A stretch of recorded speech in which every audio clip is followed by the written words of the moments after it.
भोपाल में सबसे इंटरेस्टिंग चीज़ जो मैंने देखी है और जिसका मैं इंतज़ार करती हूँ एक्चुअली, आज़ान का वक्त शाम को। मैं अपने टेरेस पे बैठती हूँ, पैकअप हो जाता है आई थिंक 8 बजे के करीब। जब आज़ान सुनाई देती है ना, वो पूरे भोपाल के आई थिंक हर मस्जिद में आज़ान आती है, तो मेरे टेरेस पे एटलीस्ट 6 मस्जिदों से मुझे सुनाई देती है। तो वो 5 मिनट जो होते हैं मुझे बड़े अच्छे लगते हैं।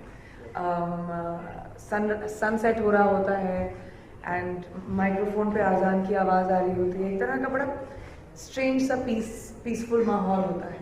That's my favourite time of the day. उच्चालापी लिंगच्चे दिन, और ऊंची जगह पर उच्चालापी, ऊंची जगह पर खड़े होकर आलाप करेंगे। आलाप बोलते हैं जबान से चीखने को, अर्थात वो ऊंची जगह पर खड़े होकर आजान देंगे, जबान से चीखेंगे, अर्थात वो घंटा बजाने वाले नहीं होंगे, क्योंकि घंटा बजाने को आलाप नहीं बोला जाता है।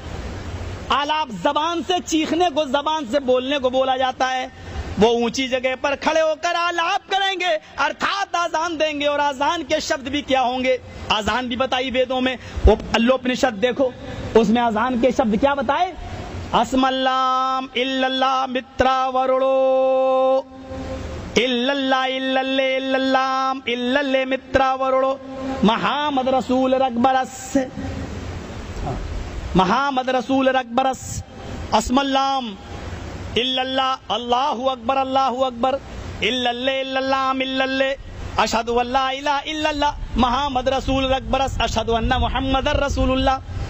तो वो लंबी दाढ़ी रखेंगे, दाढ़ी में गांठ नहीं लगाएंगे, चोटी रखेंगे, चोटी नहीं रखेंगे, सर साफ करेंगे, चोटी नहीं रखेंगे, और आजान देंगे लिंगच्छे दीन। जाओ किसी पंडित से पूछ लो लिंगच्छे दीन का तर्जमा क्या हुआ। लिंगच्छे दीन, वो अपना खतना कराने वाले होंगे, आखिरी नबी के मानने वाले। आज भी आपकी किताबों में लिखा है आखिरी नबी के मानने वाले खतना भी कराएंगे। उस मंत्र को जरा गौर से सुनिए, लंबा मंत्र है।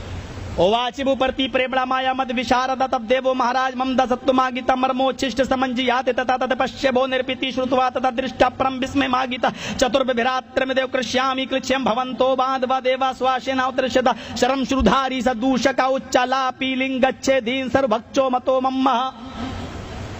ये मंत्र मैंने पढ़ा था आपके सामने, गौर कीजिए इस मंत्र में। राजा भोज, ये भविष्य पुराण का मंत्र है, मैंने हवाला दे दिया। प्रतिशत पर खंड 3 अध्याय 3 मंत्र नंबर 25 से 30 तक। क्या कहा गया, अंतिम महर्षि राजा भोज को जब पता चला कि चांद के 2 टुकड़े हो गए, भविष्य पुराण कह रही है चांद के 2 टुकड़े हो गए, तो राजा भोज अयोध्या में आए।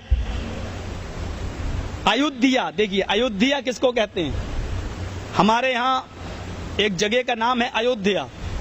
बाबरी मस्जिद और राम जन्मभूमि का जो मसला चल रहा है, मैं उसके करीब का रहने वाला हूं, इटावा लोग जानते, यूपी में वो भी पड़ता है। वो अयोध्या है, उसको अयोध्या नहीं कहा गया, वेदों में अयोध्या लिखा, अयोध्या, वो अयोध्या है। फर्क है दोनों में। राजा भोज अयोध्या है, अयोध्या किसको कहा गया। मीनिंग देखिए, युद्ध के माना क्या होते हैं, जंग, युद्ध के माना क्या होते हैं, लड़ाई, और अयुद्ध, अयोध्या ऐसी जगह जहां जंग ना हो, जहां जंग लड़ना हराम हो। जैसे कहा जाता है ना, ये काम संभव है, संभव मानी मुमकिन, हाँ ठीक है संभव है, हम करेंगे, मुमकिन है। और कहना हो नामुमकिन तो क्या कहेंगे, असंभव, गैर मुमकिन, नामुमकिन। उचित, मुनासिब है, यार उचित पैसे लगा लो, उचित, और अनुचित, गैर मुनासिब, नामुनासिब। आ लगाने से ना का माना पैदा होता है। युद्ध के माना जंग, अयोध्या ऐसी जगह जहां जंग न लड़ी जाए। अल्लाह ने ऐसी जगह को दारुस्सलाम कहा है, वल्लाहु यहदी इला दारिस्सलाम, अल्लाह तुम्हारी रहनुमाई करता है दारुस्सलाम, सलामती के घर की। वो मक्का है, मक्का जहां जंग लड़ना हराम है, जहां किताल करना हराम है, जहां रोजाना फायरिंग होती हो वो अमन नहीं है, जहां रोजाना दंगे होते हो वो अमन, वो उसको आप अयोध्या नहीं कह सकते हैं, वो अयोध्या है, अयोध्या नहीं हो सकता। वो जहां रोजाना चोरी हो, डकैती हो, उसको अयोध्या नहीं कह सकते, युद्धिया, जंग वाली जगह। और यहां कहा गया अयोध्या, अंतिम ऋषि कहा अयोध्या, अयोध्या। राजा भोज अयोध्या यानी मक्का आया।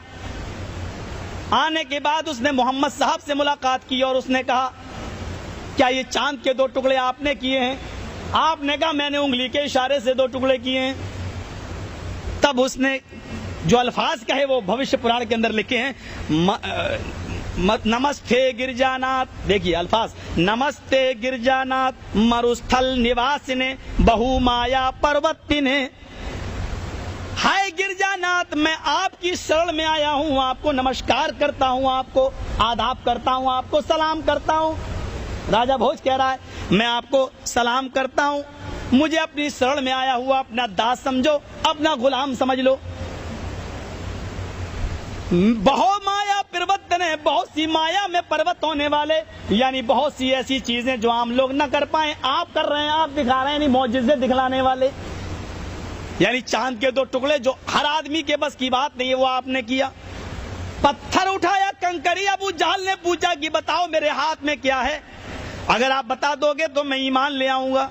आपने कहा चचा जान इस मुट्ठी को अपने कान में लगाओ, तुम्हारे मुट्ठी की कंकरियां खुद बतला रही हैं कि मैं कौन हूं। उसने अबू जहल ने, आपके चचा ने उस मुट्ठी को अपने कान में लगाया, कंकरियों से कलमा निकल रहा था, अशहदु अन ला इलाहा इल्लल्लाह व अशहदु अन्ना मुहम्मदन अब्दुहु व रसूलुहु। ऐसी चीज को संस्कृत में कहते हैं बहु माया पर्वत ने, बहुत सी माया में पर्वत होने वाले, बहुत सी चीजों को दिखलाने वाले जो और लोग न कर पाए उनको दिखलाने वाले। मैं आपकी शरण में आया हुआ आपका गुलाम हूं।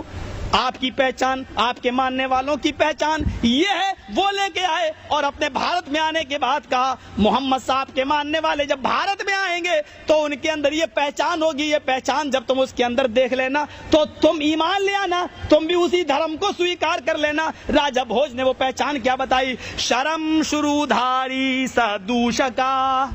पहचान देखिए, मैं नहीं कहता हूं, किसी पंडित के तर्जुमे में देख लो, मीनिंग में देख लो क्या लिखा है।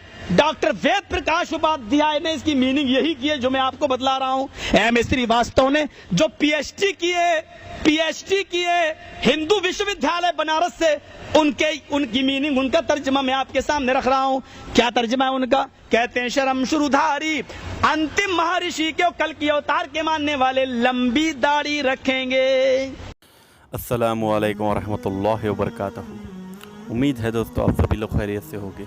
दोस्तों इस्लाम ही अल्लाह सुब्हानहू व तआला का भेजा हुआ एक सच्चा दीन है, एक सच्चा धर्म है। अल्लाह सुब्हानहू व तआला ने हर उम्मत में एक नबी को भेजा है, तो जाहिर है उस नबी के साथ अल्लाह सुब्हानहू व तआला ने कोई ना कोई कलाम भी भेजा होगा ताकि उस उम्मत की रहनुमाई हो। क्योंकि अल्लाह सुब्हानहू व तआला ने सिर्फ अपने 4 कलामों का जिक्र किया है कुरान मजीद में, जो कि है तौरात, ज़बूर, इंजीर और कुरान मजीद।